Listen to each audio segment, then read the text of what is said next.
Hi everyone, my name is Emily Hull and I am a second-year business student at KU. I am also an assistant instructor at Premier Martial Arts in Lawrence, Kansas. My greatest passion is giving back to my community, so when I saw an opportunity to bring self-defense seminars back to campus, I jumped at it.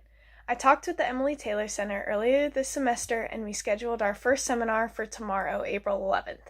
This would have been an amazing opportunity for us to get together and learn self-defense, but unfortunately those plans were derailed as we were put under a stay-at-home order in Douglas County.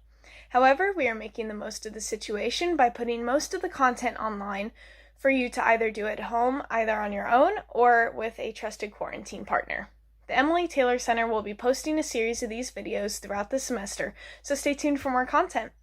For today, my goal is to talk about why we are doing these seminars and what we believe in. The short answer is that self-defense is important for everyone. There's no reason why anyone should be attacked or victimized, but it happens in our world, and it happens to people in our community. It's a terrible reality, but it's one that we have to prepare for.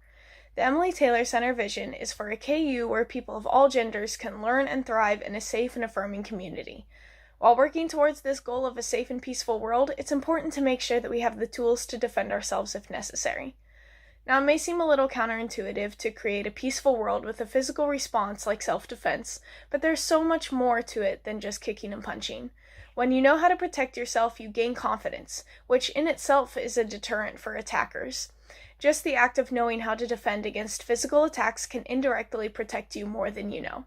Self-defense also isn't just about knowing how to respond to a physical threat. Self-defense includes recognizing how to avoid potentially dangerous situations, being aware of our surroundings, and knowing how to de-escalate tension and anger. We will talk about all of these things and more, including some physical techniques, throughout the rest of the video series. The next couple of videos will dive into the statistical importance of self-defense and the victim selection process. Then, on a lighter note, some fun warm-ups incorporating self-defense techniques that you can practice either on your own or use as a way to get your quarantine buddies up and moving. Then we will move towards combatives, techniques, and rounding out with the legal side of self-defense and force justification, one of my favorite topics. If I just mention something that really gets your attention and you already have questions lined up for the perfect opportunity to ask, please let me know. Feel free to email me any questions you have about self-defense laws, or techniques you want to see. I've been seriously thinking about a Q&A section at the end of each coming video to answer any questions I receive, so please reach out to my email at em.hull@ku.edu.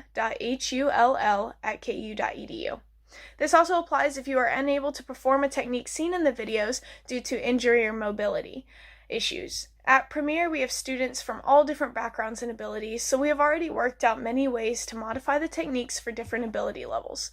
If this includes you, feel free to reach out, and if enough people ask the same question, that may be grounds for a new video. So thank you so much for watching my first self-defense seminar collaboration video.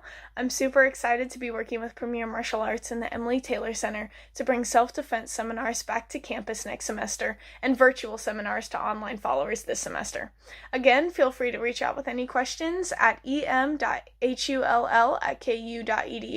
and I hope to see you next time. Rock chalk!